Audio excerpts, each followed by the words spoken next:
An albino Mustang with crystal blue eyes watched the ranch house. Samantha Forster watched back, holding the curtain aside so she could peer through the window in the kitchen door. Even though the sun hadn't yet risen, a lot was going on at Riverbend Ranch. 2 cowboys had ridden out to check the stock. The foreman hammered a loose hinge on the barn door. Dad was tossing hay into the pasture, and all the saddle horses, except Popcorn, jostled each other as they ate. How did Popcorn know she was coming, and why did the captive Mustang care? A cold nose bumped Sam's palm, then Blaze yapped like a dog half his size. "I know how to open the door," Sam told the border collie as he tried the movement again, lifting her hand toward the doorknob. Sam stepped outside. Blaze knocked against her knee as he rocketed into the morning, but Sam stood still, rubbing warmth into her arms. Morning started off bright and cold in Nevada's high desert country. July sunlight, yellow as lemonade, shone over Riverbend Ranch while frost still sparkled on the fence around the 10-acre pasture. It wouldn't last long. Blue morning glory flowers vining up the chicken wire surrounding Graham's garden were halfway open. It would be 80 degrees by noon. Sam walked toward the 10-acre pasture where Popcorn waited. Her sneakers were quiet, but Ace and Strawberry noticed her approach and raised their heads, hay dropping from their lips. Popcorn snorted, then tensed, forgetting all about Sam as an orange monarch butterfly landed on his nose. The gelding's blue eyes crossed for an instant, trying to focus on the butterfly. As its wings spread, Popcorn shook his head, lashed out his hind legs, and launched into a gallop. "I know you're just terrified of that tiny butterfly," Sam called after him. Popcorn was tall for a Mustang, and his sturdy build hinted at draft blood. His startled retreat wasn't due to fear, but high spirits.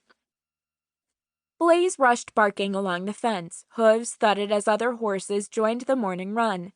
Their glossy backs glinted bay, sorrel, and roan. Manes of black and tawny brown flew, and their nostrils widened as they rejoiced in the scent of hoof-crushed grass. This joyful stampede happened every morning, but it thrilled Sam every time. "You ready?" Dallas, the ranch foreman, called from the barn doorway. "Just about." Sam knew it was time to get busy. Today she'd start training her month-old black filly, Tempest, to lead. Before she took a single step toward Dallas, who was waiting to help, Graham called from the porch. "Jen's on the phone. Do you have time to talk before you get started?" Weird, Sam thought. Last night when she talked with her best friend, Jen had moaned over the huge number of chores she had to finish before she was allowed to ride over to spend the week at Riverbend Ranch. It would be worth it, though. Not only would Jen be a new counselor for HARP, the Horse and Rider Protection Program, but it was the week of the 4th of July. A parade, carnival, and other festivities were planned. They couldn't have picked a better time for a week-long sleepover.